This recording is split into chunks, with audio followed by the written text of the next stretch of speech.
B. Next हम लोग इसको जस्ट रीएडजस्ट कर रहे हैं, इसके आगे एक 2 से मल्टीप्लाई कर रहे हैं और ये हाफ लिख रहे हैं, तो ये हुआ ओपी और ये हुआ आरएस। ध्यान से अगर देखोगे तो ये हुआ हाफ इनटू ये हुआ बेस और ये हुआ हाइट। लग रहा है ना ट्रायंगल का एरिया का formula, half into base into height, ठीक है। तो ये हुआ 2 इनटू एरिया ऑफ ट्रायंगल। अब ये सोचना होगा कि कौन सा वाला ट्रायंगल का ये हुआ एरिया। ध्यान से देखोगे तो ये हुआ इस ट्रायंगल का एरिया, ये देखो ओपीआर, ओपीआर ये हुआ बेस ओपी, ये हुआ बेस ओपी, ये हुआ ओपी और ये हुआ हाइट आरएस। तो ये हुआ half into base into height, ये हुआ ट्रायंगल ओपीआर, तो ये हुआ ट्रायंगल ओपीआर। ओके, तो ये तुम दोनों वेक्टर के क्रॉस प्रोडक्ट से ये भी लिख सकते हो 2 into area of triangle OPR.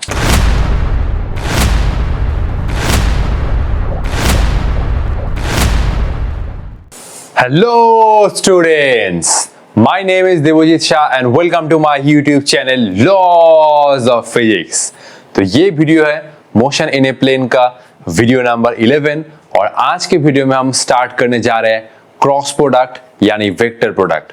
तो आज के वीडियो में हम लोग समझेंगे कि कैसे हम लोग दो वेक्टर के बीच में क्रॉस प्रोडक्ट लिखते हैं, geometrical representation of cross product, मतलब क्रॉस प्रोडक्ट का एक्चुअली मीनिंग क्या होता है, क्रॉस प्रोडक्ट का प्रॉपर्टी डिस्कस करेंगे और उसके साथ क्रॉस प्रोडक्ट के मदद से हम लोग कौन कौन सा क्वांटिटी निकाल सकते हैं ये भी हम लोग डिटेल्स में डिस्कस करेंगे।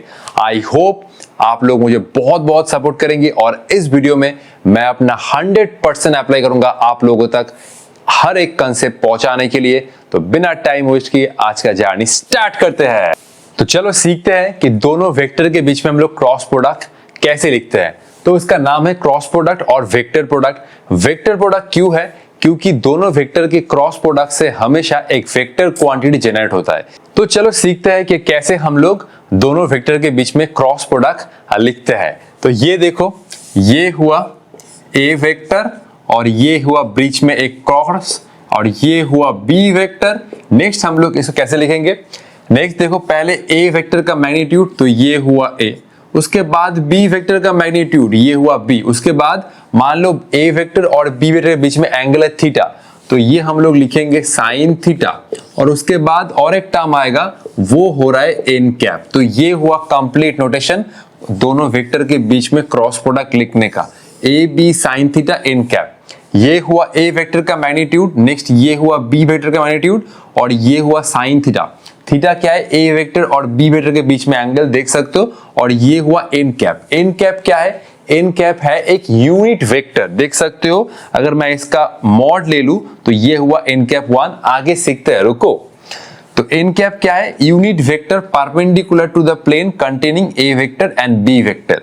तो एन कैप है एक यूनिट वेक्टर, मतलब सिंपल एन कैप का मैग्नीट्यूड है 1 और डायरेक्शन कौन सा है? डायरेक्शन है ए और बी वेक्टर कौन से प्लेन में है? बोर्ड के प्लेन में है, तो इस बोर्ड के प्लेन के साथ परपेंडिकुलर। अब देखो एन कैप का डायरेक्शन क्या हुआ? बोर्ड के प्लेन के साथ, तो ये एक परपेंडिकुलर डायरेक्शन है और बोर्ड के अंदर तो ये हुआ एक एन कैप डायरेक्शन, मतलब दोनों में से कोई एक होगा, वो हम लोग देख रहे हैं। क्योंकि एन कैप क्या है? Unit vector perpendicular to the plane containing A vector and B vector. तो A vector and B vector तो बोर्ड के प्लेन में है, बोर्ड के प्लेन के साथ ये हुआ एक परपेंडिकुलर बोर्ड से बाहर और ये हुआ बोर्ड के अंदर, ठीक है। तो नेक्स्ट हम लोग एन कैप डायरेक्शन कैसे लिखेंगे? ए और बी वेक्टर बोर्ड के प्लेन में है, इस प्लेन के साथ एन कैप का ये वाला डायरेक्शन होगा या बोर्ड के अंदर होगा? कैसे होगा? तो डायरेक्शन ये है by right hand thumb rule. By right hand thumb rule से हमें एन कैप का डायरेक्शन ढूंढ निकालना होगा। एन कैप क्या है? यूनिट वेक्टर जो ए और बी वेक्टर जिस प्लेन में है उस प्लेन के साथ परपेंडिकुलर। डायरेक्शन कैसे? By right hand thumb rule, मतलब पहले क्या है? ए वेक्टर उसके बाद बी वेक्टर, तो ए से बी वेक्टर को ये राइट हैंड है, राइट हैंड का ये जो 4 उंगली है इसको घुमाओ, थंब तुम्हें देगा एन कैप का डायरेक्शन। और एक बार रिपीट कर रहा हूं, राइट हैंड थंब रूल से तुम्हें मिलेगा एन कैप का डायरेक्शन। कैसे? पहले है ए वेक्टर उसके बाद बी वेक्टर, तो ये रहा राइट हैंड, राइट हैंड का ये जो 4 उंगली है इसको ए से बी की तरफ घुमाओ, ये थंब तुम्हें देगा एन कैप का डायरेक्शन। तो सिंपल इस केस में एन कैप आ रहा है बोर्ड से बाहर, नॉर्मली आउटवर्ड। पहले ए है उसके बाद बी है, तो राइट हैंड थंब रूल ये बताता है कि ए से बी की तरफ हाथ घुमाओ, ये 4 उंगली घुमाओ, थंब तुम्हें देगा एन कैप का डायरेक्शन। तो ऑब्वियसली अगर ए वेक्टर और बी वेक्टर इस बोर्ड के प्लेन में है, एन कैप हुआ ये बोर्ड से प्लेन के बाहर, नॉर्मली आउटवर्ड। तो हेयर ये मैं लिख सकता हूं, हेयर एन कैप का जो डायरेक्शन है वो है नॉर्मली आउटवर्ड्स, और जो बोर्ड के प्लेन के साथ परपेंडिकुलर है, मतलब ये एन कैप जो हमें मिल रहा है बोर्ड के प्लेन से बाहर, ये ए वेक्टर और बी वेक्टर दोनों के साथ ही 90 डिग्री एंगल बना रहा है। तो मैं लिखा है angle between N cap and A vector 90 and angle between N cap and B vector equal to 90। तो ये था concept, simple, A cross B. तो ये एन कैप का डायरेक्शन, ए के बी की तरफ हाथ घुमाओ, ये 4 उंगली, ये थंब तुम्हें देगा एन कैप का डायरेक्शन। कॉपी करो, चलते हैं आगे, बहुत डिटेल्स में एनालाइज करेंगे, ठीक है। तो इसका नाम क्यों है, अच्छा क्रॉस प्रोडक्ट, तो ये नाम समझ में आया क्रॉस प्रोडक्ट। वेक्टर प्रोडक्ट क्यों है, क्योंकि क्रॉस प्रोडक्ट के मदद से हम लोग एक वेक्टर क्वांटिटी जनरेट कर सकते हैं। ऑब्वियसली देखो हमने क्या सीखा था, ये स्केलर प्रोडक्ट और डॉट प्रोडक्ट में। स्केलर प्रोडक्ट क्यों नाम है, क्योंकि दोनों वेक्टर के डॉट प्रोडक्ट से हमेशा स्केलर क्वांटिटी जनरेट होता है। लाइक ये वर्क डन क्या थे, वर्क डन था फोर्स और डिस्प्लेसमेंट का डॉट प्रोडक्ट, लेकिन दोनों वेक्टर के क्रॉस प्रोडक्ट से हमेशा एक वेक्टर क्वांटिटी जनरेट होता है। वो हम लोग आगे सीखेंगे, एग्जांपल क्या है, कॉपी कर लो इसको, चलते हैं आगे। तो देखो ये है एक लप्पू सा क्वेश्चन, एकदम आसान सा question. If A vector cross B vector equal to C vector, इसलिए इसका नाम है क्रॉस प्रोडक्ट, क्योंकि दोनों वेक्टर के क्रॉस प्रोडक्ट से एक वेक्टर क्वांटिटी जनरेट होता है, डॉट प्रोडक्ट से स्केलर क्वांटिटी। क्लियर। तो if A cross B equal to C vector and B cross A equal to D vector, तो angle between C vector and D vector. एक लप्पू सा question है, क्या होगा आंसर, 0, 60, 180, जो कुछ भी आएगा तो बोल सकते हो, 0, 30, 60, 40, 120, 180, 315, जो भी कुछ है। तो ये हम लोग कैसे निकालेंगे, सिंपल, 1 सेकंड का आंसर है, 1 second sir, just you will get 1 second. Okay, तो सिंपल इसका आंसर है 180। कैसे समझो, ए क्रॉस बी से आ रहा है सी वेक्टर और बी क्रॉस ए से आ रहा है डी वेक्टर, तो हमें सी वेक्टर और डी वेक्टर के बीच में एंगल निकालना हो। कैसे, देखो ए क्रॉस बी कर रहे हो तो मिल रहा है सी वेक्टर। अच्छा, सबसे पहले सी वेक्टर का डायरेक्शन समझो, जस्ट सी वेक्टर और डी वेक्टर का डायरेक्शन समझो, क्वेश्चन खत्म। तो पहले है ए, उसके बाद बी, तो ए क्रॉस बी करने से मिल रहा है सी वेक्टर। डायरेक्शन कैसे निकाले, by right hand thumb rule. तो ए क्रॉस बी करो, ये हुआ सी वेक्टर, ये मैं ए से बी की तरफ 4 उंगली घुमा रहा हूं, थंब तुम्हें दे रहा है सी वेक्टर का डायरेक्शन जो है इस बोर्ड के प्लेन के परपेंडिकुलर। तो सी वेक्टर का डायरेक्शन हुआ इस बोर्ड के प्लेन के साथ परपेंडिकुलर, और ये हुआ नॉर्मली आउटवर्ड्स। ये मैं लिख सकता हूं नॉर्मली, ये हुआ आउटवर्ड्स। क्लियर। अब देखो, अब क्या है, बी क्रॉस ए, ये मिल रहा है डी वेक्टर, तो डी वेक्टर का डायरेक्शन कैसे होगा, उसके बाद बी से ए की तरफ हाथ घुमाओ, तो ये मैं फिर से बी से ए की तरफ हाथ घुमा रहा हूं, ये जस्ट 4 उंगली, तो मुझे ये थंब से मिलेगा डी वेक्टर का डायरेक्शन। पहले मैंने ए क्रॉस बी ये 4 उंगली घुमाया, थंब मुझे देगा ये सी वेक्टर डायरेक्शन। नेक्स्ट मैं बी से ए की तरफ ये राइट हैंड का ये जो 4 फिंगर है इसको घुमा रहा हूं, थंब तुम्हें देगा डी वेक्टर का डायरेक्शन। तो देखो बी क्रॉस ए करने से ये थंब आ रहा है नॉर्मली इनवर्ड, जो बोर्ड के प्लेन के साथ परपेंडिकुलर है इस केस में भी, तो ये हुआ नॉर्मली इनवर्ड्स।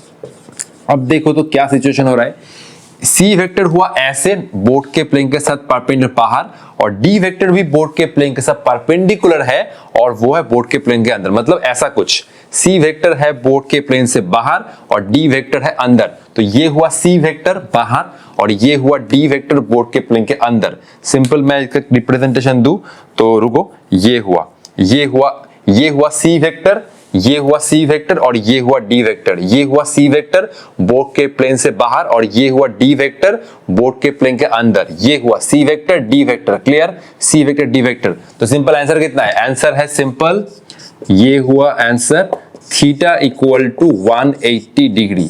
तो सी वेक्टर और डी वेक्टर के बीच में ये हुआ एंगल। कॉपी कर लो और एक बेहतरीन न्यूमेरिकल करते हैं। आज हम लोग थ्योरी के साथ थोड़ा मोड़ा जितना हो सके न्यूमेरिकल डिस्कस करेंगे। तो नेक्स्ट प्रॉब्लम हम लोग डिस्कस करेंगे dot product and cross product का कॉम्बिनेशन के ऊपर, ठीक है, कॉपी कर लो। उसके बाद हम लोग समझेंगे कि एक्चुअली ये क्रॉस प्रोडक्ट का मीनिंग क्या है। चलो, तो ये न्यूमेरिकल हुआ dot product and cross product का कॉम्बिनेशन। ये भी एक लप्पू सा प्रॉब्लम है। देखो ये हुआ mod of A cross B और ये हुआ A vector dot B vector. Find angle between A vector and B vector. तो क्वेश्चन को सॉल्व करने के लिए वीडियो को पॉज करो, 5 सेकंड टाइम लो और फिर सॉल्यूशन को देखो, ठीक है। अच्छा, मैं तुम्हें एक हिंट दे सकता हूं इसमें कि ए क्रॉस बी मतलब क्या हुआ, A B sine theta N cap. अगर तुमने मॉड लिया तो वो एन कैप हट जाएगा, सिंपल होगा ए बी साइन थीटा, ठीक है। तो एक बार वीडियो पॉज करके जरूर खुद से ट्राई करो।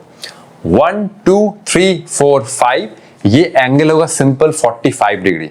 तो ये तुम एमसीक्यू के लिए याद भी रख सकते हो, क्रॉस प्रोडक्ट का मैग्नीट्यूड अगर दोनों वेक्टर के डॉट प्रोडक्ट के साथ इक्वल हो रहा है तो सिंपल एंगल होगा 45 डिग्री। सर कैसे? देखो, मैंने बोला अभी कि अगर ये ए क्रॉस बी ये हो रहा है A B sine theta N cap, तो अगर तुमने मॉड अप्लाई किया दोनों साइड से, ये हुआ ए क्रॉस बी, तो ये जो एन कैप है वो हट जाएगा और ये हुआ A B sine theta. Clear? तो मॉड ले रहा हूं मतलब ये हुआ ए बी साइन थीटा और डॉट प्रोडक्ट से क्या आता है बेटा जी, ये आता है ए बी और ये हुआ cos theta. A cancel, B cancel, तो ये हुआ sine theta equal to cos theta और sine theta by cos theta क्या होता है, tan theta. Sine theta by cos theta equal to 1, ये हुआ टेन थीटा इक्वल टू 1 और ये हुआ थीटा इक्वल टू 45 डिग्री। तो ये हुआ आंसर दोनों वेक्टर के बीच में एंगल। कैसा लगा? ठीक है, न्यूमेरिकल एक बार कमेंट करके जरूर बताना, ठीक है। तो अब हम लोग समझने जा रहे हैं कि आखिर क्रॉस प्रोडक्ट का मीनिंग क्या है, ठीक है। कॉपी कर लो पहले। तो अभी हम लोग समझेंगे कि इसका एक्चुअली मीनिंग क्या है। देखो, तो ये हुआ एक पैरेललोग्राम। पैरेललोग्राम का दो एडजेसेंट साइड को मैंने दो वेक्टर से रिप्रेजेंट किया है। ये हुआ ए वेक्टर और ये हुआ बी वेक्टर। लिखा है मैंने OP vector equal to A vector, OR vector equal to B vector. तो ये हुआ सिंपल, ये अगर ए वेक्टर है तो ए वेक्टर का मैग्नीट्यूड हुआ ये वाला length, OP equal to A and OR equal to B. Theta क्या है? थीटा है ए वेक्टर और बी वेक्टर के बीच में एंगल। ऑब्वियसली हम लोग ले सकते हैं क्योंकि एंगल मेजर होता है दोनों वेक्टर के टेल और टेल के बीच में, ठीक है। तो नेक्स्ट हम लोग क्या करने जा रहे हैं, नेक्स्ट हम लोग ये क्रॉस प्रोडक्ट का मैग्नीट्यूड ढूंढने जा रहे हैं। ये हुआ ए क्रॉस बी, तो क्रॉस प्रोडक्ट का ये हुआ magnitude A into B sine theta. अगर तुमने मॉड लिया तो वो एन कैप गायब हो जाएगा। सिंपल, ये एक तुम्हें दे रहा है scalar quantity, uh mod of A cross B. Obviously तुमने मॉड ले लिया मतलब सिंपल वैल्यू कैलकुलेट हो रहा है। तो नेक्स्ट देखो, ये हुआ ए और बी साइन थीटा को मैं रिप्लेस करूंगा, ठीक है। ए, अच्छा ए हुआ ये वाला ओपी, ठीक है। तो देख सकते हो ओपी इक्वल टू ए, तो वेक्टर का मैग्नीट्यूड हुआ ये वाला लेंथ, तो ये हुआ ओपी इनटू ये बी साइन थीटा। अच्छा, साइन थीटा हम लोग कैसे रिप्रेजेंट कर रहे हैं? अच्छा, ये हुआ साइन थीटा इक्वल टू, अच्छा तो मैं क्या कर रहा हूं, एक परपेंडिकुलर यहां से ड्रॉप कर रहा हूं, ये हुआ। क्लियर? अच्छा, साइन थीटा, ये वाला ट्रायंगल यूज करो। साइन थीटा क्या हुआ? परपेंडिकुलर अपॉन ये हुआ हाइपोटेन्यूज, तो ये हुआ। अच्छा, तो इसको मैं एक नाम दे दूं अगर, अच्छा ये हुआ ए वेक्टर, तो ये हुआ ए वेक्टर, तुम कुछ नाम दे सकते हो, ये हुआ एस, तो ये हुआ परपेंडिकुलर कितना हुआ आर एस और ये हुआ हाइपोटेन्यूज कितना हुआ ओ आर। हमें क्या चाहिए? आर एस, तो ये हुआ R S equal to O R sine theta, ये हुआ आर एस और ओ आर मतलब ये हुआ बी साइन थीटा। अच्छा, बी को मैं ऐसे लिखता हूं, देख सकते हो ओ आर, इस वेक्टर का जो लेंथ है वो है ओ आर, तो ये हुआ ओ आर इक्वल टू ये हुआ बी साइन थीटा, ये हुआ बी साइन थीटा। तो बी साइन थीटा को मैं रिप्लेस कर रहा हूं आर एस से। सिंपल, इस ट्राइंगल से मैंने ये वाला जो बी साइन थीटा है वो निकाला। बी साइन थीटा है आर एस, इसको तुम वेक्टर रेजोल्यूशन से भी कर सकते हो। ये बी है तो ये हुआ बी कॉस थीटा और ये हुआ B sine theta. B cos theta, B sine theta एक ही चीज आएगा, वो तुम वेक्टर रेजोल्यूशन से भी कर सकते हो। तो मैंने बी साइन थीटा को ये रिप्लेस किया आर एस से, देख सकते हो। तो ये हुआ ओपी और ये हुआ आर एस। ये क्या है? ये है एरिया ऑफ पैरेललोग्राम। ये हुआ एरिया ऑफ पैरालेलोग्राम, ये हुआ लेलोग्राम, ये हुआ ओपी क्यू आर। क्लियर? तो देख सकते हो ये क्रॉस प्रोडक्ट का एक्चुअल जो मीनिंग है, ये दोनों वेक्टर का क्रॉस प्रोडक्ट का मैग्नीट्यूड ये रिप्रेजेंट कर रहा है कि इस पैरेललोग्राम का एरिया कितना है। पैरेललोग्राम का कितना एरिया होता है? सिंपल देखो, ए हुआ ओपी और बी साइन थीटा हुआ आर एस, तो ये हुआ बेस और ये हुआ हाइट। ये हुआ बेस ओपी और ये हुआ आरएस हाइट। तो ये क्रॉस प्रोडक्ट का जो मैग्नीट्यूड है इसको मैं एक बॉक्स के अंदर रखूंगा। तो ये क्रॉस प्रोडक्ट का जो मैग्नीट्यूड है वो रिप्रेजेंट कर रहा है एक पैरेललोग्राम का एरिया। अगर मैंने पैरेललोग्राम का दो साइड को दो वेक्टर से रिप्रेजेंट किया है, ए वेक्टर और बी वेक्टर, तो दोनों वेक्टर का क्रॉस प्रोडक्ट का मैग्नीट्यूड रिप्रेजेंट कर रहा है उस पैरेललोग्राम का एरिया। Simple meaning. नेक्स्ट हम लोग इसको एक ट्रायंगल के एरिया से भी रिप्लेस करते हैं। नाउ ये मैं आगे जा रहा हूं। नाउ तो ये हुआ ए क्रॉस बी। नेक्स्ट हम लोग इसको जस्ट रीएडजस्ट कर रहे हैं, इसके आगे एक 2 से मल्टीप्लाई कर रहे हैं और ये हाफ लिख रहे हैं। तो ये हुआ ओपी और ये हुआ आरएस। ध्यान से अगर देखोगे तो ये हुआ हाफ इनटू ये हुआ बेस और ये हुआ हाइट। लग रहा है ना ट्रायंगल का एरिया का formula, half into base into height. ठीक है, तो ये हुआ 2 इनटू एरिया ऑफ ट्रायंगल। अब ये सोचना होगा कि कौन सा वाला ट्रायंगल का ये हुआ एरिया। ध्यान से देखोगे तो ये हुआ इस ट्रायंगल का एरिया। ये देखो OPR, ये हुआ बेस OP, ये हुआ बेस OP, ये हुआ OP और ये हुआ हाइट RS। तो ये हुआ half into base into height, ये हुआ ट्रायंगल OPR। तो ये हुआ ट्रायंगल OPR। ओके, तो ये तुम दोनों वेक्टर के क्रॉस प्रोडक्ट से ये भी लिख सकते हो 2 into area of triangle OPR।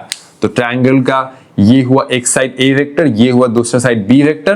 तो सिंपल दोनों वेक्टर के क्रॉस प्रोडक्ट का मैग्नीट्यूड ये रिप्रेजेंट कर रहा है 2 into area of triangle OPR। अगर तुम पैरेललोग्राम बोलना चाहो तो ये सामने 2 नहीं होगा, ठीक है, एरिया ऑफ पैरेललोग्राम। अगर तुम ट्रायंगल का एरिया बोल रहे हो तो सामने एक 2 अप्लाई करना होगा। तो दोनों वेक्टर का ये हुआ एक important formula, clear, for numerical purpose. ये भी हुआ एक important formula for numerical purpose. तो एक्चुअली क्रॉस प्रोडक्ट का ये हुआ मीनिंग, दोनों वेक्टर का क्रॉस प्रोडक्ट का मैग्नीट्यूड रिप्रेजेंट कर रहा है एक पैरेललोग्राम का एरिया। अगर उन दोनों वेक्टर को मैं पैरेललोग्राम के दो साइड को रिप्रेजेंट किया, ये हुआ ए वेक्टर और ये हुआ बी वेक्टर, और इसको तुम एरिया ऑफ ट्रायंगल से भी लिख सकते हो 2 into area of triangle OPR। तो ये था physical significance of cross product. बहुत ही शानदार टॉपिक है। मेरे टाइम पे ये टॉपिक समझाने वाला कोई नहीं था, तो जब मैंने पढ़ना स्टार्ट किया तब मैंने खुद से इसको समझा। ठीक है, और मैं तो वेस्ट बंगाल बोर्ड से हूँ, मेरे पास एसएल अरोड़ा भी नहीं था। तो मेरा वर्जन था बंगाली। ऑब्वियसली मैं वेस्ट बंगाल बोर्ड से अपना 12th पास किया हूँ, तो कॉपी कर लो। चलते हैं आगे। तो इसके बाद हम लोग कुछ फिजिकल एग्जाम्पल समझेंगे कि कैसे हम लोग दो वेक्टर के क्रॉस प्रोडक्ट से एक वेक्टर क्वांटिटी लिख सकते हैं। दोनों वेक्टर के स्केलर प्रोडक्ट से क्या होता है एक साथ, मतलब एक स्केलर क्वांटिटी, और दोनों वेक्टर के डॉट क्रॉस प्रोडक्ट या वेक्टर प्रोडक्ट से हम लोग एक वेक्टर क्वांटिटी लिख सकते हैं। जैसे हम लिखेंगे टॉर्क आ रहा है, ये पोजीशन वेक्टर और फोर्स वेक्टर के क्रॉस प्रोडक्ट से। ठीक है, कॉपी कर लो। चलते हैं आगे।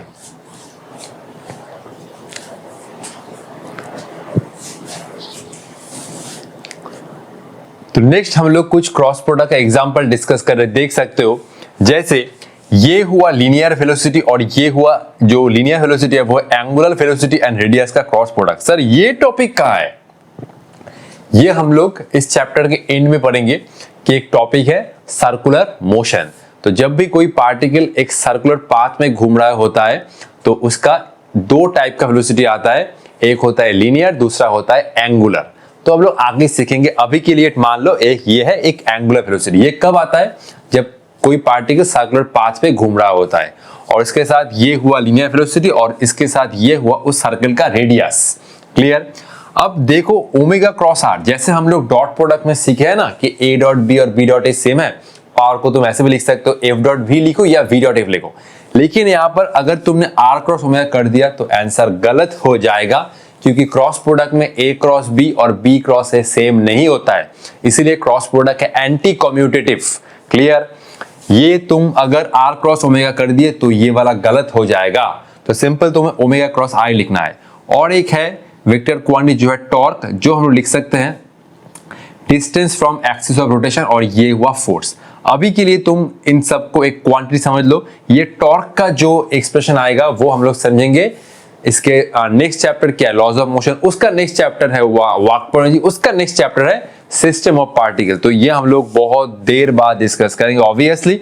अभी के लिए तुम समझ लो कि टॉर्क एक वेक्टर क्वांटिटी जिसको हम लोग आर और एफ के क्रॉस प्रोडक्ट से लिख रहे हैं। आर क्या है? Distance from axis of rotation, और एफ हुआ फोर्स। तो नेक्स्ट हम लोग क्रॉस प्रोडक्ट का कुछ प्रॉपर डिस्कस करेंगे। जैसे क्रॉस प्रोडक्ट है एंटी कॉम्यूटेटिव, मतलब ये R क्रॉस F और F क्रॉस R सेम नहीं होता है बेटा जी। और I क्रॉस J क्रॉस की क्या होता है, जैसे हम लोग सीखे थे डॉट प्रोडक्ट में I cap dot I cap और J cap dot J cap और K cap dot K cap क्या होता है 1, और बाकी I cap dot K cap J cap dot K cap ये होता है 0। नेक्स्ट अभी हम लोग समझने जा रहे हैं कि दो यूनिट वेक्टर के बीच में क्रॉस प्रोडक्ट हम लोग कैसे लिखेंगे, दो सिमिलर या दो ऑपोजिट यूनिट वेक्टर के बीच में डॉट क्रॉस प्रोडक्ट क्या होगा। कॉपी कर लो, चलते आगे। तो अभी हम लोग क्रॉस प्रोडक्ट यानी वेक्टर प्रोडक्ट का कुछ इंपॉर्टेंट प्रॉपर्टी डिस्कस करने जा रहे हैं जो न्यूमेरिकल पर्पस से बहुत इंपॉर्टेंट है। पहला प्रॉपर्टी है क्रॉस प्रोडक्ट एंटी कॉम्यूटेटिव। जैसे डॉट प्रोडक्ट में क्या होता है, ए डॉट बी और बी डॉट ए सेम ही होता है, लेकिन क्रॉस प्रोडक्ट में ऐसा नहीं होता है। ये ए क्रॉस बी और ये हुआ minus of B cross A. Sir ऐसा क्यों हुआ? मैंने एक एग्जांपल से एक न्यूमेरिकल समझाया था। अगर a क्रॉस b आ रहा है c वेक्टर, मान लो ये हुआ a वेक्टर और ये हुआ b वेक्टर। अगर a क्रॉस, ये हुआ एंगल थीटा, अगर a क्रॉस b ये हुआ a cross b equal to ये हुआ c वेक्टर, ठीक है, और ये अगर b क्रॉस a हुआ d वेक्टर, तो मैंने बोला था c वेक्टर और d वेक्टर के बीच में 180 डिग्री का डिफरेंस है। इसीलिए a क्रॉस b आ रहा है ऐसे, c वेक्टर बोर्ड के प्लेन से बाहर, b क्रॉस e ये d वेक्टर आ रहा है बोर्ड के प्लेन के अंदर, ये भी बोर्ड के प्लेन से परपेंडिकुलर है, लेकिन c वेक्टर है ऐसे, d वेक्टर है ऐसे, तो दोनों वेक्टर के बीच में 180 डिग्री का डिफरेंस है। तो इसीलिए क्रॉस प्रोडक्ट है anti commutative. a cross b और b क्रॉस a में 180 डिग्री का डिफरेंस है जो वेक्टर आ रहा है c और d के बीच में। क्लियर? तो a क्रॉस b और b क्रॉस a का मतलब अलग है, सिंपल एक माइनस का डिफरेंस आएगा।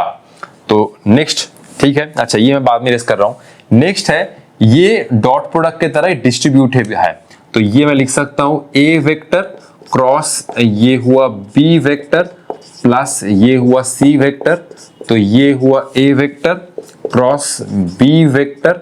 नेक्स्ट इसके बाद ये हुआ प्लस और ये हुआ a वेक्टर क्रॉस ये हुआ c वेक्टर। तो ये डॉट प्रोडक्ट की तरह डिस्ट्रीब्यूट है, लेकिन क्रॉस प्रोडक्ट डॉट प्रोडक्ट की तरह कॉम्यूटेटिव नहीं है। a डॉट b और b डॉट a सेम होता है, लेकिन a क्रॉस b होता है minus of b cross a। देख सकते हो ये हुआ minus of b cross a। Next, अगर मैं दो सेम वेक्टर का क्रॉस प्रोडक्ट लेता हूं, फॉर्मूला क्या है? फॉर्मूला यही है, ये a b sine theta n cap. पहले इसका मैग्नीट्यूड ये हुआ a, उसके बाद इसका मैग्नीट्यूड ये हुआ a, दोनों वेक्टर सेम डायरेक्शन में है तो एंगल क्या हुआ 0, और ये हुआ साइन 0 डिग्री, और ये हुआ दोनों वेक्टर के साथ परपेंडिकुलर कोई एक यूनिट वेक्टर n कैप। लेकिन सबसे मजेदार चीज ये है कि साइन 0 0 होता है और ये हुआ 0। तो सिंपल मीनिंग है दोनों सेम वेक्टर का क्रॉस प्रोडक्ट ये आएगा 0। क्लियर? दोनों वेक्टर, ये हुआ पहले इसका मैग्नीट्यूड, ये हुआ पहले उसके बाद मैग्नीट्यूड, ये हुआ इसका मैग्नीट्यूड, ये हुआ इसका मैग्नीट्यूड। क्लियर? दोनों वेक्टर के बीच में एंगल कितना है 0, तो साइन 0 उसके बाद n कैप साइन 0 0। तो सिंपल दोनों सेम वेक्टर के बीच में क्रॉस प्रोडक्ट आता है 0। नेक्स्ट हम लोग ये समझने जा रहे हैं कि दोनों सेम यूनिट वेक्टर के बीच में क्रॉस प्रोडक्ट क्या आएगा। ऑब्वियसली इस ट्रिक से तुम्हें पता ही चल रहा है कि दो वेक्टर के बीच में अगर क्रॉस प्रोडक्ट है 0, तो दोनों सिमिलर यूनिट वेक्टर के बीच में क्रॉस प्रोडक्ट आएगा 0 ही। क्योंकि देखो ये हुआ i कैप और नेक्स्ट ये हुआ i कैप, तो पहले इसका मैग्नीट्यूड लिखो कितना हुआ 1, उसके बाद इसका i कैप का 1, दोनों वेक्टर के बीच में ये हुआ एंगल 0 डिग्री, और ये हुआ n कैप, लिखो ना लिखो एक ही बात है, साइन 0 0। नेक्स्ट ये हुआ j cap cross j cap, तो पहले j कैप का मैग्नीट्यूड 1, उसके बाद वाला 1, और ये हुआ साइन 0 डिग्री, और ये हुआ n कैप 0। सिमिलरली उसके बाद ये हुआ k cap cross k cap, obviously ये हुआ 1 साइन 0, और ये हुआ n कैप इक्वल टू 0। तो ये तुम ऐसे आइडिया रख सकते हो, दोनों वेक्टर के बीच में अगर क्रॉस प्रोडक्ट है 0, ऑब्वियसली इस ट्रिक से दोनों सिमिलर यूनिट वेक्टर के बीच में क्रॉस प्रोडक्ट आ रहा है 0। लेकिन डॉट प्रोडक्ट में उल्टा था, दोनों सिमिलर यूनिट के बीच में डॉट प्रोडक्ट आता है 1, लेकिन दोनों सिमिलर यूनिट के बीच में ये क्रॉस प्रोडक्ट आ रहा है 0। क्लियर? तो इसको नोट करके ऐसे लिखो, नोट करके ये हुआ आई कैप क्रॉस आई कैप, ये हुआ जे कैप क्रॉस जे कैप, और ये हुआ के कैप क्रॉस के कैप, और ये हुआ अंडा। क्लियर। नेक्स्ट हम लोग ये सीखने जा रहे हैं कि दो अलग अलग यूनिट वेक्टर के बीच में क्या हो रहा है क्रॉस प्रोडक्ट। क्लियर, इसको कॉपी कर लो, चलते हैं आगे।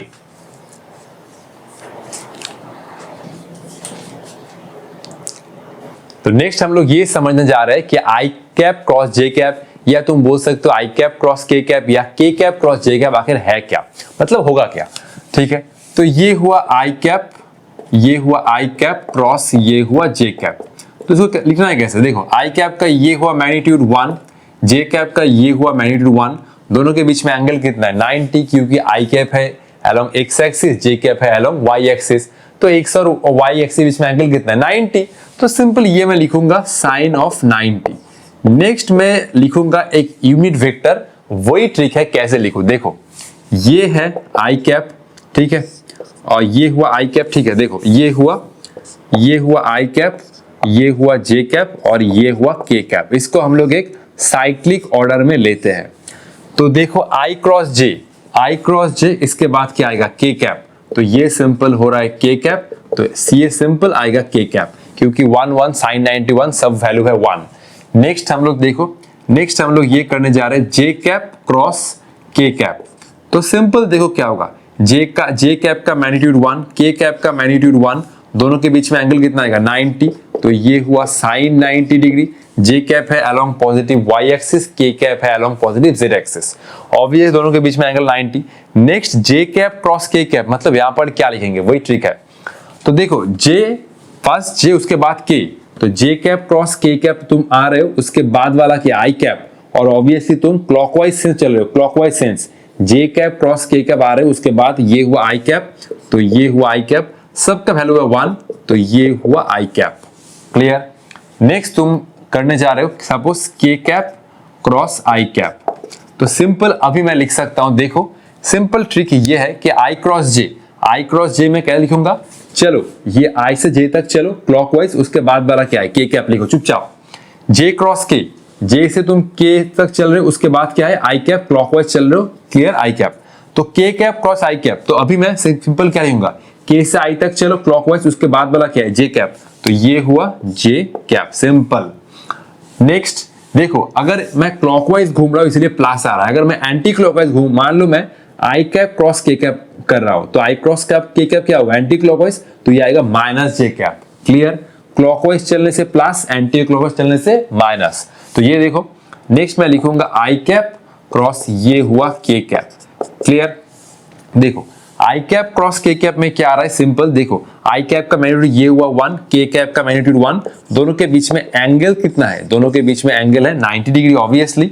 लेकिन इसमें हम लोग लिखने जा रहे हैं आई के, आई क्रॉस के, तुम आई से के तक आ रहे हो, फिर उसके बाद तुम्हें मिलेगा जे कैप, तो ऑब्वियसली जब तुम आई से के तक आ रहे हो तुम्हें घूमना पड़ रहा है एंटी क्लॉकवाइज सेंस में, तो इसलिए सामने आएगा माइनस जे कैप, उसके बाद सबका वैल्यू 1 है, तो ये हुआ माइनस जे कैप।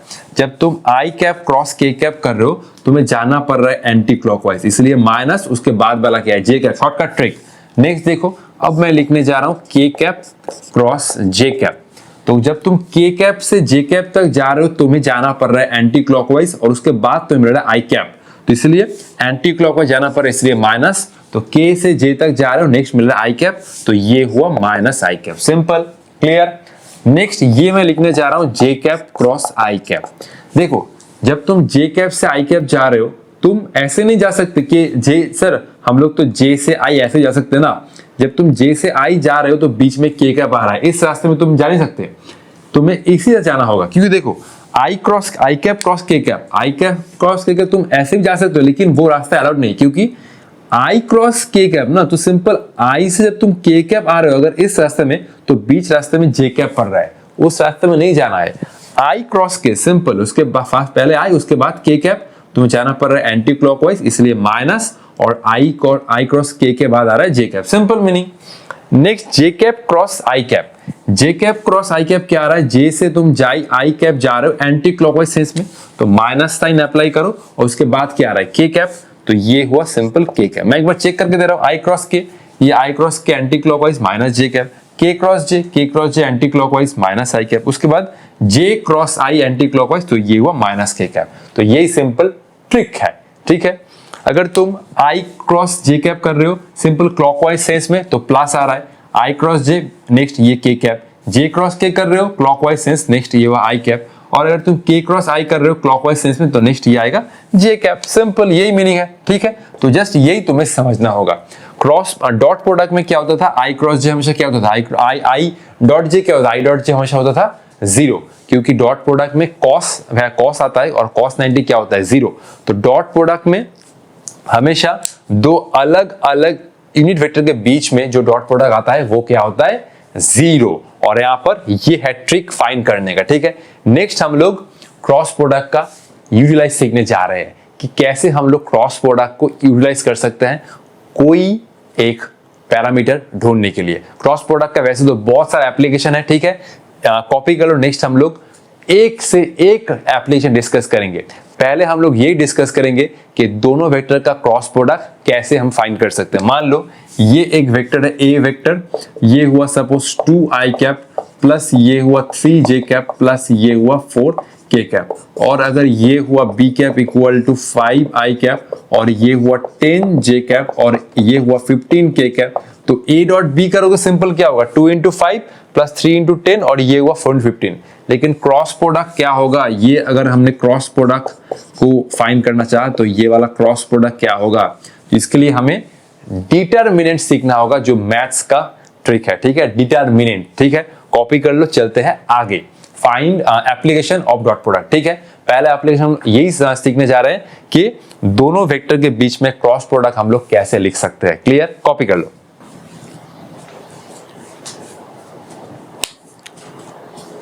तो इतना कुछ सीखने के बाद फाइनली हम लोग सीखने जा रहे हैं कि दोनों वेक्टर के बीच में कैसे हम लोग क्रॉस प्रोडक्ट यानी वेक्टर प्रोडक्ट फाइंड कर सकते हैं।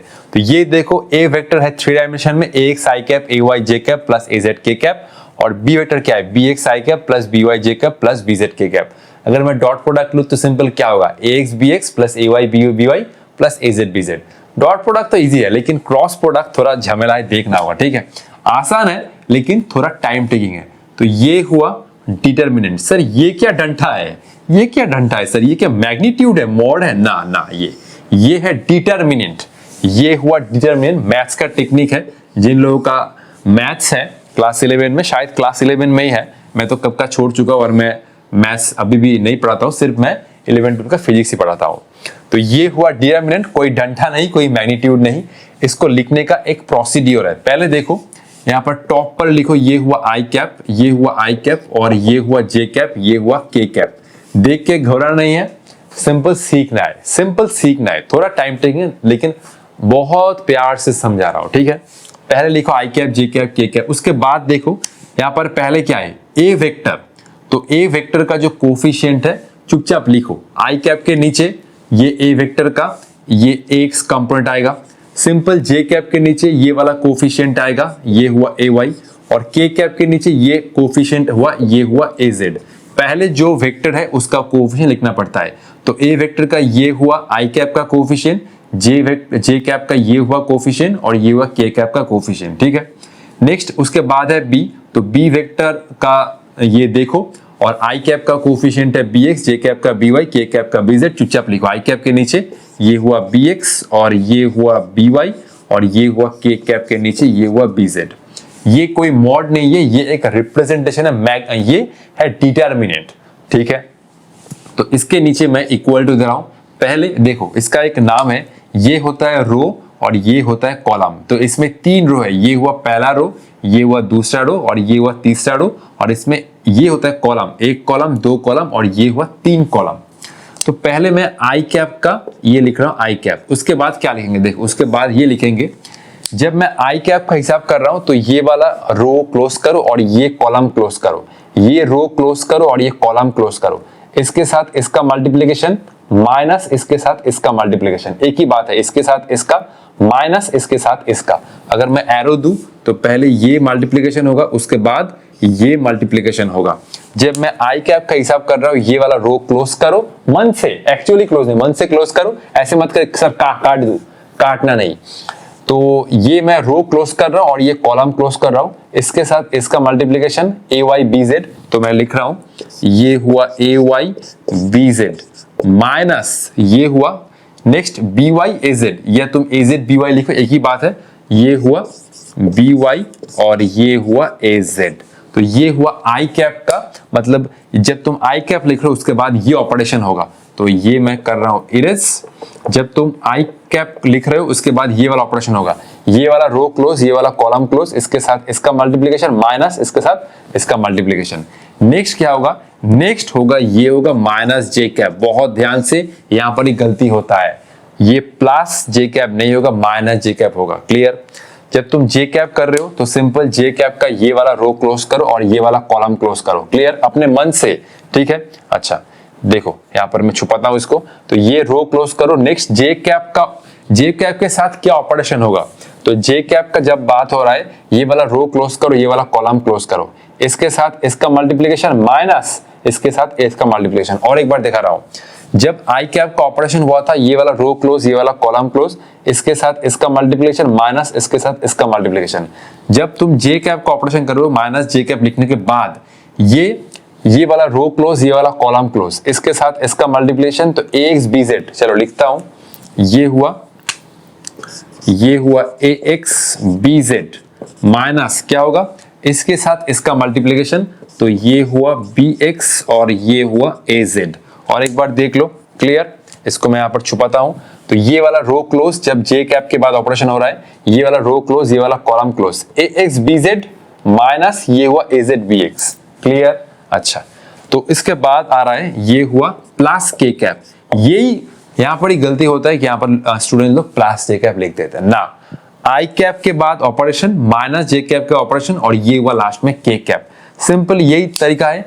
के कैप का ये वाला रो है, अब बंद करो और ये वाला कॉलम क्लोज करो, A X B Y minus A Y B X. Simple meaning है, जब तुम के कैप के बाद ऑपरेशन कर रहे हो ये वाला रो क्लोज ये वाला column close, A X B Y minus A Y B x. पहले इधर मल्टीप्लिकेशन होगा उसके बाद ये वाला होता है मल्टीप्लिकेशन।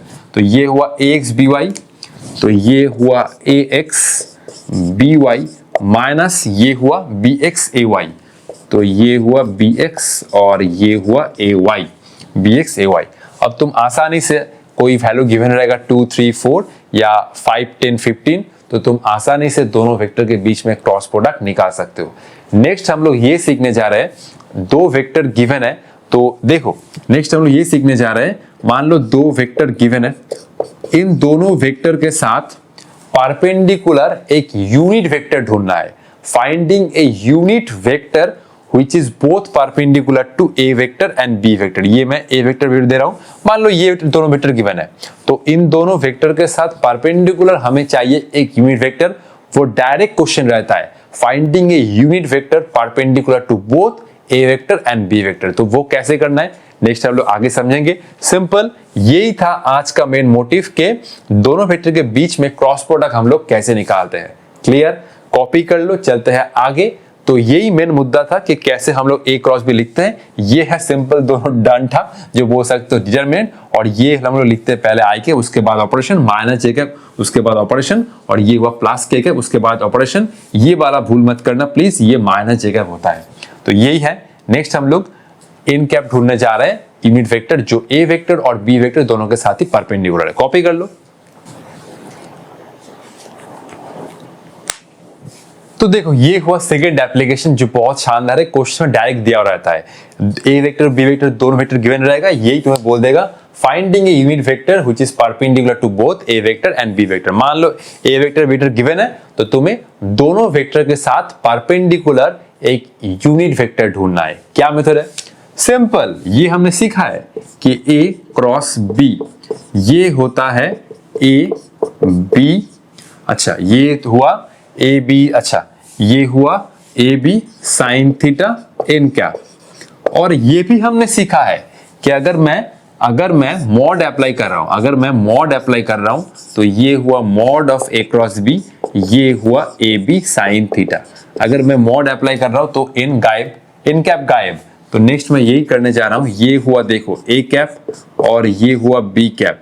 ए बी साइन थीटा को हम लोग कैसे रिप्लेस करते हैं? Mod of A cross B. Clear? तो ये हुआ mod of A cross B और ये हुआ एन कैप। देखो फर्स्ट लाइन में एन कैप क्या है, मैंने बोला था ये अगर है ए वेक्टर और ये अगर है बी वेक्टर, दोनों के बीच में एंगल है थीटा, तो एन कैप एक यूनिट वेक्टर है जिसका डायरेक्शन हम लोग निकालते हैं राइट हैंड थंब रूल। और एन कैप क्या था, बोर्ड के प्लेन में ए वेक्टर और बी वेक्टर है, तो एन कैप आएगा ए से बी के डायरेक्शन में हाथ घुमाओ ऐसे बोर्ड के प्लेन के बाहर, नॉर्मली आउटवर्ड्स। तो अगर ध्यान से अगर देखोगे एन कैप का डायरेक्शन है ऐसे बोर्ड के प्लेन से बाहर, नॉर्मली आउटवर्ड्स। तो अगर एन कैप का डायरेक्शन है ऐसे, तो एन कैप ए वेक्टर और बी वेक्टर दोनों के साथ ही परपेंडिकुलर है, क्योंकि ए वेक्टर और बी वेक्टर है बोर्ड के प्लेन में और एन कैप है बोर्ड के प्लेन से बाहर। तो ध्यान से अगर देखोगे तो एन कैप ए वेक्टर और बी वेक्टर दोनों के साथ ही परपेंडिकुलर है। तो ये ए बी साइन थीटा को हम लोग ऐसे रिप्लेस कर रहे हैं mod of A cross B. तो नेक्स्ट लिखो ये हुआ एन कैप इक्वल टू ये हुआ A vector cross B vector और नीचे ये हुआ डिवाइड ये हुआ मॉड ऑफ ए वेक्टर ये हुआ मॉड ऑफ बी वेक्टर। तो सिंपल ये काम करो, तुमने ऑलरेडी सीख लिया है कि कैसे दो वेक्टर के बीच में हम लोग क्रॉस प्रोडक्ट फाइंड करते हैं with the help of determinant, जो दो हमारा डंडा था। तो जो आएगा ए क्रॉस बी करने के बाद जो आएगा वेक्टर फॉर्म में उसका मैग्नीट्यूड लेना है। ये भी तुम जानते हो कि कैसे कोई वेक्टर का मैग्नीट्यूड लेते हैं, under root I cap J cap और के कैप का जो कोफिशिएंट है उसको हमें स्क्वायर करके ऐड करना पड़ता है। ठीक है, सीखे हो तो ठीक है, कोई बात नहीं, हम लोग न्यूमेरिकल में समझेंगे। तो ये हुआ प्रोसीड्योर दोनों वेक्टर के साथ परपेंडिकुलर एक यूनिट वेक्टर ढूंढने का। क्वेश्चन डायरेक्ट रहता है, तो पहले ए क्रॉस बी करो, ये क्रॉस प्रोडक्ट को उसी के मैग्नीट्यूड से डिवाइड कर दो, तुम्हें मिल जाएगा एन कैप, जो ए वेक्टर और बी वेक्टर दोनों के साथ ही परपेंडिकुलर है। ठीक है, तो ये था दूसरा फॉर्मूला, ये बोल सकते हो, या दूसरा एप्लीकेशन। नेक्स्ट हम लोग ये चेक करेंगे कि अगर दोनों वेक्टर पैरेलल होता है, ये परपेंडिकुलर होता है तो क्या होता है, हमने सीख लिया है दोनों वेक्टर अगर परपेंडिकुलर होता है तो डॉट प्रोडक्ट क्या होता है, 0। लेकिन अगर दोनों वेक्टर पैरेलल होता है तो उसका क्या कंडीशन है और उसका शॉर्टकट ट्रिक क्या है। क्लियर, नेक्स्ट हम लोग समझेंगे कि वॉल्यूम ऑफ पैरेललोपिपेड क्या है। क्लियर, कॉपी कर लो। तो ये हम लोग डिस्कस करने जा रहे हैं अगर दोनों वेक्टर पैरेलल होता है। Clear, if A vector and B vector and parallel, if A vector and B vector are parallel, तो ये सिचुएशन क्या होता है। देखो अगर दोनों वेक्टर पैरेलल है तो क्या होगा, एंगल 0 डिग्री ऑब्वियसली। तो ये देखो ये हो रहा है A vector cross B vector, पहले ये हुआ ए और उसके बाद बी, दोनों वेक्टर पैरेलल है तो सिंपल पैरेलल मतलब दोनों के बीच में ये हुआ एंगल 0, ये हुआ साइन ऑफ 0 डिग्री और ये हुआ एन कैप, ऑब्वियसली साइन 0 0 है। तो ये हुआ देखो कंडीशन, दोनों वेक्टर अगर पैरेलल है तो दोनों वेक्टर का क्रॉस प्रोडक्ट आएगा 0। यही हमने डॉट प्रोडक्ट में सीखा है, अगर दोनों वेक्टर परपेंडिकुलर होता है तो ए डॉट भी आता है 0, लेकिन पैरेलल के केस में ये आ रहा है क्रॉस प्रोडक्ट 0। लेकिन देखो ये होता है शॉर्टकट फॉर्म, अगर दोनों वेक्टर परपेंडिकुलर होता है तो पैरेलल होता है तो ए क्रॉस बी 0, तो उस केस में हम लोग लिख सकते हैं। ठीक है, ओके, इन दिस केस ठीक है, ये हम लोग शॉर्टकट फॉर्म अप्लाई कर सकते हैं। जब दोनों वेक्टर पैरेलल हो तो उन दोनों वेक्टर का क्रॉस प्रोडक्ट आता है 0, तो ये हम लोग लिख सकते हैं, देखो ax by bx, सपोज यही दोनों वेक्टर पैरेलल, तो अगर दोनों वेक्टर पैरेलल है तो a क्रॉस b 0, उसके साथ हम लोग ये वाला लिख सकते हैं ax by bx, ये हुआ ay अपॉन by और ये हुआ az अपॉन bz। तो ये हुआ दोनों वेक्टर अगर पैरेलल होता है तो ये हुआ situation, ax upon bx, ay upon by और ये हुआ az अपॉन bz। लेकिन ये तुम तभी लिख सकते हो अगर दोनों वेक्टर पैरेलल हुआ तो, अदरवाइज नहीं। क्लियर, तो नेक्स्ट हम लोग और एक एप्लीकेशन देखने जा रहे हैं, ये तो हम लोग ऑलरेडी सीख चुके हैं कि अगर ये दोनों वेक्टर पैरेललोग्राम का दोनों साइड को रिप्रेजेंट कर रहा है तो ये हुआ mod of A cross B, ये हुआ mod of A cross B और वो हुआ एरिया ऑफ पैरेललोग्राम। अगर पैरेललोग्राम का दोनों साइड को मैं ए वेक्टर और बी वेक्टर से रिप्रेजेंट कर रहा हूं तो ये क्रॉस प्रोडक्ट का मैग्नीट्यूड हमें देगा उस पैरेललोग्राम का एरिया, और ये भी हम लोग लिख सकते हैं 2 इंटू एरिया ऑफ ट्रायंगल। अगर ये दोनों vector A vector and B vector कोई एक ट्रायंगल का दो साइड को रिप्रेजेंट कर रहा है तो ये क्रॉस प्रोडक्ट का मैग्नीट्यूड होगा 2 इंटू एरिया ऑफ ट्रायंगल। तो ये हुआ फोर्थ एप्लीकेशन। पहला एप्लीकेशन क्या था कि क्रॉस प्रोडक्ट हमने कैसे होता है वो सीखा।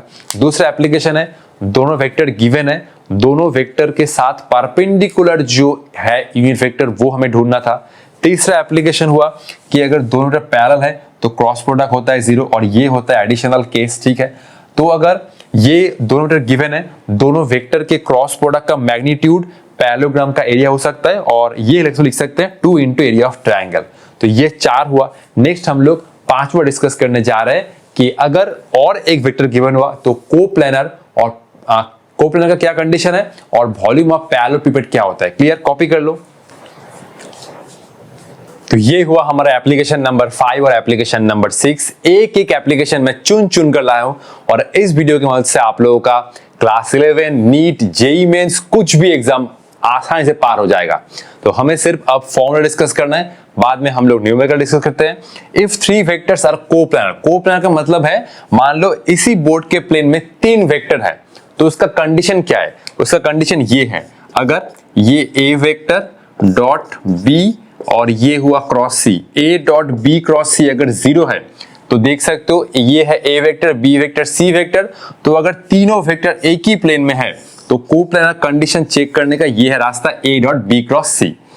क्लियर, ये हुआ एप्लीकेशन नंबर 5। और एप्लीकेशन नंबर 6 क्या कर रहा है, देखो पैरेललोग्राम में होता है 2 साइड, लेकिन पैरेललोपिपेड एक 3 डायमेंशनल ऑब्जेक्ट है जिसको मैं ये 3 वेक्टर से रिप्रेजेंट कर रहा हूं। पैरेललोपिपेड में जो 3 साइड्स है, ये लेंथ, ब्रेथ और हाइट, मैं 3 वेक्टर से रिप्रेजेंट कर रहा हूं। तो वॉल्यूम ऑफ पैरेललोपिपेड क्या होगा, ऑब्वियसली वॉल्यूम क्या, एक स्केलर क्वांटिटी। तो उसको हम लोग कैसे रिप्रेजेंट करेंगे, अगर पैरेललोपिपेड का 3 साइड मतलब लेंथ, ब्रेथ और हाइट में ए, बी और सी वेक्टर के थ्रू रिप्रेजेंट कर रहा हूं तो क्या होगा वॉल्यूम, वॉल्यूम ये होता है V इक्वल टू ये हुआ A डॉट बी क्रॉस सी, और इसको तुम साइक्लिक ऑर्डर में भी लिख सकते हो। A डॉट बी क्रॉस सी देख सकते हो क्रॉस प्रोडक्ट से क्या आ रहा है, क्रॉस प्रोडक्ट से एक वेक्टर क्वांटिटी आएगा और वेक्टर क्वांटिटी को जब तुम कोई एक फिट से, मान लो, चलो दिखाई देता हूं, रुको, ये मान लो B क्रॉस C से क्या आएगा, B क्रॉस C से मान लो कोई एक वेक्टर क्वांटिटी आएगा, क्योंकि क्रॉस प्रोडक्ट से क्या आता है, वेक्टर क्वांटिटी। अब देखो दोनों वेक्टर क्वांटिटी के डॉट प्रोडक्ट से तुम्हें क्या मिल रहा है, वॉल्यूम, ऑब्वियसली स्केलर क्वांटिटी मिल रहा है। वेक्टर क्वांटिटी के क्रॉस प्रोडक्ट से तुम्हें मिल रहा है एक वेक्टर क्वांटिटी, फिर से तुम जब ए वेक्टर के साथ डी वेक्टर का डॉट प्रोडक्ट लोगे you will get a scalar quantity. तो क्रॉस प्रोडक्ट से हमें मिलता है वेक्टर क्वांटिटी और डॉट प्रोडक्ट से हमें मिलता है स्केलर क्वांटिटी। क्लियर, तो ये है ये पैरेलल वॉल्यूम, ठीक है। और इसको हम लोग साइक्लिक ऑर्डर में लिख सकते हैं, ये हुआ बी डॉट, ये हुआ सी क्रॉस ए, और इसको तुम फिर से साइक्लिक ऑर्डर में लिख सकते हो C dot A cross B. तो ये हुआ साइक्लिक ऑर्डर में, अगर ए उसके बाद बी और इसके बाद सी है तो ये हुआ साइक्लिक ऑर्डर में A dot B cross C, B dot C cross A या C dot A cross B. ये होता है डॉट प्रोडक्ट और क्रॉस प्रोडक्ट के बीच में इंटरचेंज। ये भी तुम्हें याद रखना होगा, A dot B cross C जो होता है B dot C cross A ही वही होता है और C dot A cross B भी वही होता है। तो लिख लो, आगे हम लोग डिस्कस कर रहे हैं कि एक ट्रायंगल का एरिया क्या होगा। वो तो हमने डिस्कस कर लिया, लेकिन कुछ अलग डिस्कस करेंगे पोजीशन वेक्टर के थ्रू, ठीक है, कॉपी कर लो। तो नेक्स्ट ये हम लोग थोड़ा सा हटके वाला एप्लीकेशन डिस्कस कर रहे। हमने तो ये सीख लिया, अगर ए और बी वेक्टर एक ट्रायंगल का दोनों साइड को रिप्रेजेंट कर रहा है तो दोनों वेक्टर का क्रॉस प्रोडक्ट का मैग्नीट्यूड क्या रिप्रेजेंट कर रहा है, 2 इंटू एरिया ऑफ ट्रायंगल। लेकिन ये एप्लीकेशन थोड़ा सा अलग है, देख सकते हो A vector, B vector और C vector represents the position vector of the vertex of the triangle। तो ये हुआ 3 वेक्टर और ये एक ट्रायंगल है। ये तीनों वेक्टर क्या कर रहा है, ये तीनों वेक्टर साइड नहीं रिप्रेजेंट कर रहा है, कोई एक ओरिजिन के रेस्पेक्ट में इस कॉर्नर का ये हुआ पोजीशन वेक्टर, कोई एक ओरिजिन का रेस्पेक्ट में, सेम ओरिजिन का रेस्पेक्ट में ये हुआ इस कॉर्नर का पोजीशन वेक्टर, और ये सी वेक्टर हुआ इस कॉर्नर का पोजीशन वेक्टर। तो अब A vector, B vector, C vector side नहीं रिप्रेजेंट कर रहा है, अब ये रिप्रेजेंट कर रहा है कि 3 कॉर्नर का जो पोजीशन है उस 3 कॉर्नर का पोजीशन वेक्टर किसी ओरिजिन का रेस्पेक्ट में। तो उस केस में हम लोग ये ट्रायंगल का एरिया कैसे ढूंढ सकते हैं, if A vector, B vector, C vector represent the position vector of the vertex of the triangle. अब A vector, B vector, C vector side वो साइड को रिप्रेजेंट नहीं कर रहा है। अब A vector, B vector, C vector क्या कर रहा है, इस कॉर्नर को हम लोग, इस कॉर्नर का जो पोजीशन है उस कॉर्नर का पोजीशन वेक्टर को हम लोग ए वेक्टर रिप्रेजेंट कर रहे हैं। इस कॉर्नर का जो पोजीशन वेक्टर वो हम लोग बी वेक्टर से रिप्रेजेंट कर रहे हैं, और इस कॉर्नर का जो पोजीशन वेक्टर है किसी ऑरिजिन के रेस्पेक्ट में वो हम लोग सी वेक्टर के थ्रू रिप्रेजेंट कर रहे हैं। तो देखो अब इस ट्रायंगल का एरिया हम लोग कैसे निकालेंगे। अच्छा, इस कॉर्नर को मैं नाम दे रहा हूं ए। अच्छा, इसको थोड़ा मैं साइड में लिखता हूं, रुक जाओ। तो ये हुआ ए वेक्टर, इस कॉर्नर का पोजीशन वेक्टर, ये हुआ इस कॉर्नर का पोजीशन वेक्टर बी। तो मैं नाम दे रहा हूं ए, और ये हुआ बी, और इस कॉर्नर का मैंने नाम दिया सी। तो एक्चुअली हमने ये सीखा है कि अगर ये वेक्टर और ये वेक्टर, मान लो सपोज मान लो ये है सपोज कुछ p वेक्टर और ये है कुछ q वेक्टर, तो अगर हमने p vector cross q vector ये कर लिया तो हमें मिल जाएगा एरिया ऑफ ट्रायंगल ना। क्लियर? तो मान लो ये ए बी वेक्टर है p वेक्टर और ये ए सी वेक्टर है, ये जो ए सी q वेक्टर है। तो अगर हमने p क्रॉस q वेक्टर का मैग्नीट्यूड फाइंड कर लिया तो हमें मिल जाएगा 2 into area of the triangle. तो वो कैसे करेंगे देखो, चलो सीखते हैं। चलो तो मैं क्या कर रहा हूं, सिंपल मैं अब ए वेक्टर ढूंढ रहा हूं। देखो ये हुआ ए बी वेक्टर, ये हुआ ए वेक्टर, क्या होता है हेड माइनस टेल। तो इस कॉर्नर का पोजीशन वेक्टर ये हुआ बी वेक्टर। अच्छा चलो लिख ही देते हैं, ए बी वेक्टर तो ये होता है हेड, ये हुआ माइनस टेल। तो क्या होता है, इस कॉर्नर का पोजीशन वेक्टर ये हुआ बी वेक्टर और इस कॉर्नर का पोजीशन वेक्टर ये हुआ ए वेक्टर। नेक्स्ट ये देखो एसी वेक्टर, ये हुआ एसी वेक्टर, ये हुआ हेड, ये हुआ टेल। तो इस कॉर्नर का पोजीशन वेक्टर ये है सी वेक्टर और इस कॉर्नर का पोजीशन वेक्टर ये हुआ ए वेक्टर। नेक्स्ट हम लोग यही करेंगे कि सिंपल देखो हमने क्या किया है, इस साइड को ए बी वेक्टर के थ्रू रिप्रेजेंट किया है और इस साइड को ए सी वेक्टर के थ्रू रिप्रेजेंट किया है। अगर हमने इन दोनों वेक्टर का क्रॉस प्रोडक्ट का मैग्नीट्यूड ले लिया तो हमें मिल जाएगा 2 इंटू एरिया ऑफ ट्रायंगल। यही कंसेप्ट है। तो ये हुआ mod of A B vector cross ये हुआ A C vector into 2 into ये होता है एरिया ऑफ ट्रायंगल ना। तो ये होता है एरिया ऑफ, ये हुआ 2 into area of triangle, 2 of area of triangle, ये हुआ ए बी सी। यही हमने सीखा है। अगर दोनों वेक्टर एक ट्रायंगल का दोनों साइड को रिप्रेजेंट कर रहा है तो दोनों वेक्टर का क्रॉस प्रोडक्ट का मैग्नीट्यूड क्या रिप्रेजेंट कर रहा है, 2 into area of triangle ABC. Just मैं अभी इसको उल्टा करके लिखूंगा। क्लियर? तो ये मैं ले रहा हूं, देखो ये हुआ एरिया ऑफ ट्रायंगल, ये हुआ ए बी सी और ये हुआ हाफ, ये हुआ ए बी वेक्टर क्रॉस ये हुआ ए सी वेक्टर। तो ये हुआ हाफ, ये हुआ mod. What is a vector, ये हुआ बी वेक्टर माइनस ए वेक्टर क्रॉस ये हुआ सी वेक्टर, ये हुआ सी वेक्टर माइनस ए वेक्टर। बस यही है कंसेप्ट। तो यही हुआ फॉर्मूला। अगर ए बी सी ये तीनों वेक्टर ट्रायंगल के तीनों कॉर्नर को पोजीशन वेक्टर के थ्रू रिप्रेजेंट कर रहा है तो ये हुआ हाफ। देख सो ये तो कॉमन फॉर्मूला है। इस ट्रायंगल का ये हुआ साइड ए वेक्टर, ये हुआ साइड ए सी वेक्टर। तो दोनों वेक्टर का क्रॉस प्रोडक्ट क्या रिप्रेजेंट कर रहा है, 2 इंटू एरिया ऑफ ट्रायंगल। हमें क्या चाहिए, इस ट्रायंगल का एरिया। तो ये हाफ इधर आया और what is a vector, A vector हुआ ये हुआ बी वेक्टर माइनस ए वेक्टर और ए सी वेक्टर हुआ सी वेक्टर माइनस ए वेक्टर और ये रहा मॉड। तो नेक्स्ट हम लोग और एक बेहतरीन कॉन्सेप्ट डिस्कस करने जा रहे हैं। ठीक है, अगर मान लो एक पैरेललोग्राम का 2 डायगोनल गिवन है इन वेक्टर फॉर्म तो कैसे हम लोग उस पैरेललोग्राम का एरिया निकालेंगे। क्लियर? पैरेललोग्राम का हमने एरिया क्या सीखा है, अगर पैरेललोग्राम का 2 साइड गिवन है ए वेक्टर बी वेक्टर तो सिंपल उन दोनों वेक्टर का क्रॉस प्रोडक्ट का मैग्नीट्यूड हमें देता है पैरेललोग्राम एरिया। लेकिन अब हमें वो दोनों वेक्टर नहीं गिवन है दोनों साइड, अब हमें डायगोनल गिवन है इन वेक्टर फॉर्म। तो डायगोनल के थ्रू हमें एरिया निकालना होगा। शानदार कंसेप्ट है, इसको कॉपी कर लो।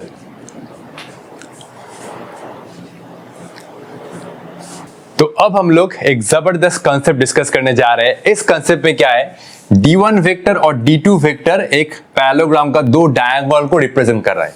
तो कैसे हम लोग D1 वेक्टर और D2 वेक्टर की मदद से इस पैरेललोग्राम का एरिया निकाल सकते हैं। देखो मैं कंसेप्ट सिखा रहा हूं, फॉर्मूला तो हम लोग ऑब्वियसली मेमोराइज करना होगा लेकिन उसके पहले कंसेप्ट समझ लो ना।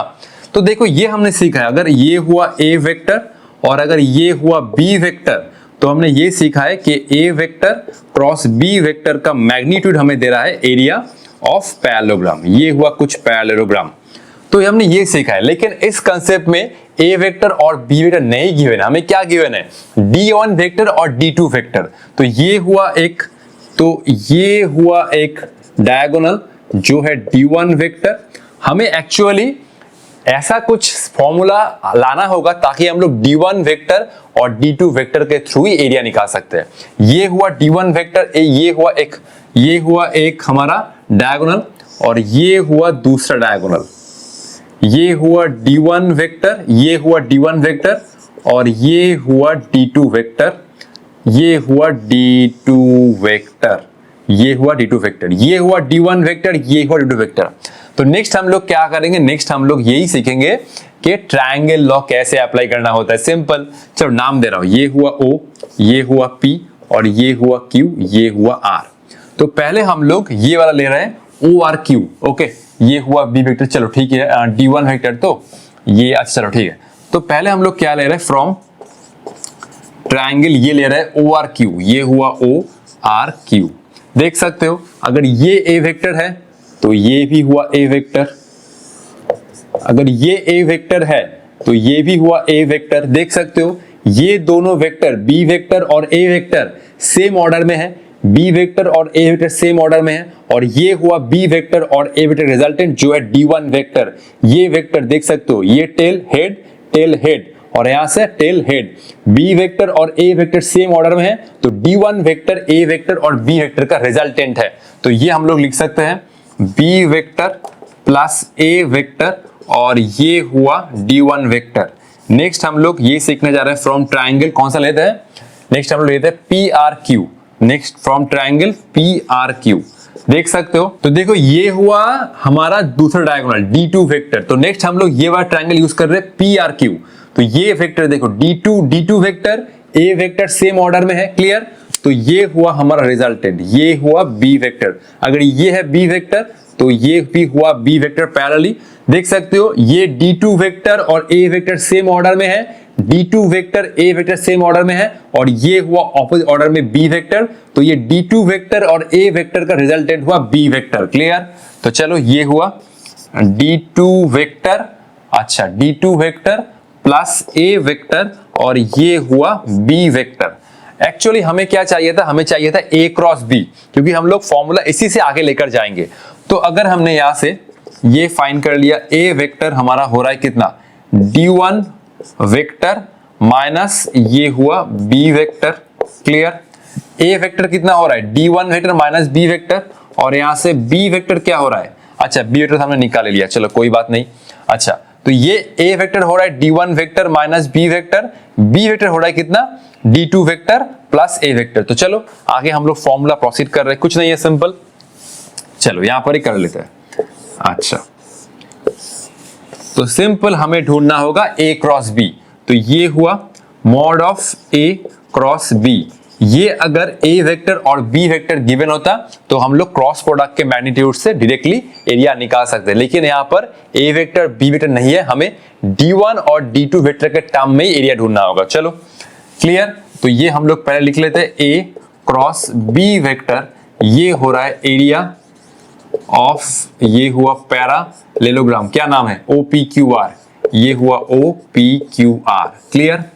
अब हमें A और B को हटा के D1 और D2 को लेके आना है। चलो तो ये हुआ A क्या है, D1 vector minus B vector और ये हुआ क्रॉस B क्या हुआ, D2 प्लस A। तो ये हुआ D2 वेक्टर और ये हुआ प्लस A वेक्टर, क्लियर। ये मॉड, अच्छा मॉड के अंदर D1 क्रॉस D2, ये हुआ D1 क्रॉस D2 हुआ। अच्छा उसके बाद हुआ ये D1, उसके बाद क्या D1 क्रॉस A। अच्छा ये तो मैंने कुछ गलत किया लग रहा है, A cross B, D1 cross D2। अच्छा इसको ना ऐसे करते हैं, रुको एक मिनट रुक जाओ बेटा। तो यहाँ पर बेटा हम लोग ऐसे करते हैं, ये स्टेप हम लोग नहीं कर रहे हैं, ठीक है। देखो ये स्टेप हम लोग नहीं कर रहे, सिंपल D1 और D2 को मल्टीप्लाई कर रहे हैं, क्लियर। अच्छा तो ये था फॉर्मूला, मैं यहाँ पर साइड में लिख लेता हूँ बेटर। ये हुआ mod of A cross B vector equal to area of parallelogram, ये हुआ ओ पी, क्या नाम था, क्यू आर ना, O P Q R. Clear? अच्छा, तो मैं पहले ये कर रहा हूं D1 वेक्टर क्रॉस ये हुआ D2 वेक्टर, तो ये D1 वेक्टर हुआ B vector plus A vector cross ये हुआ कितना D2 वेक्टर, कितना हुआ D2 वेक्टर हुआ कितना, D2 वेक्टर हुआ, यहां से लिख सकते हो D2 वेक्टर आगे, तो ये हुआ D2 vector equal to B vector minus A vector. Clear? तो ये हुआ D2 vector B vector minus A vector, तो ये हुआ D1 vector B plus A और ये हुआ D2 B माइनस A।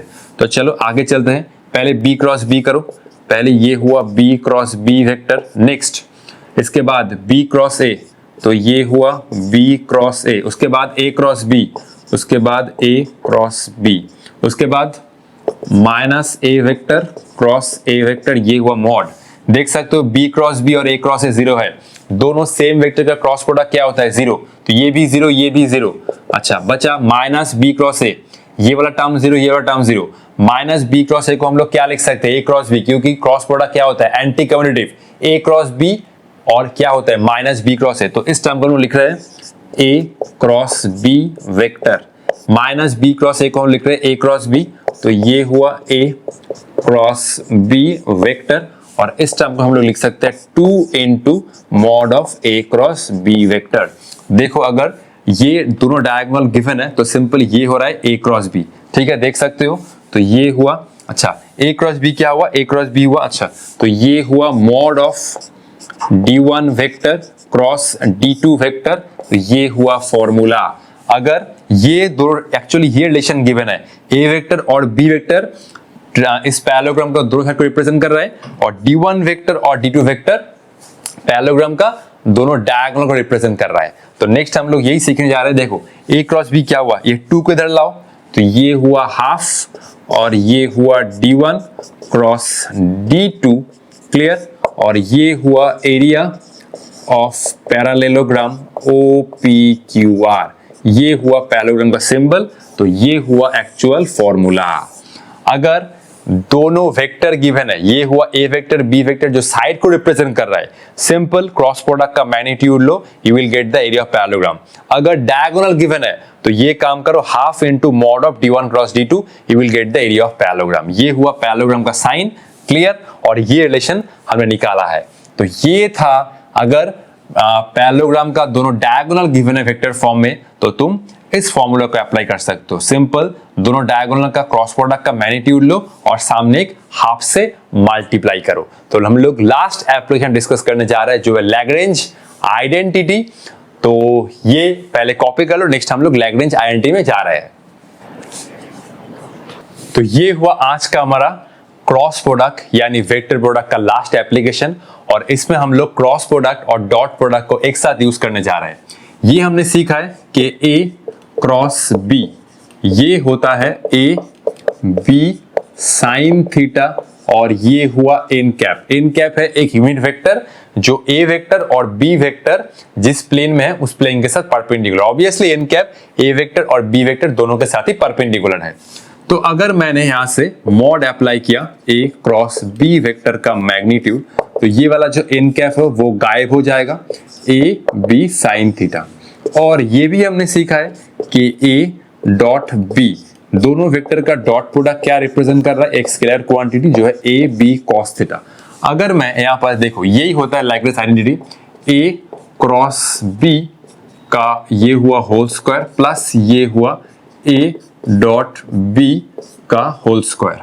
तो यहां से क्या आ रहा है, देखो इसका स्क्वायर आएगा, ठीक है, तो ये हुआ A स्क्वायर B स्क्वायर और ये हुआ sine square theta plus A dot B का होल स्क्वायर, तो ये हुआ इसका whole square A square B square और ये हुआ cos स्क्वायर थीटा।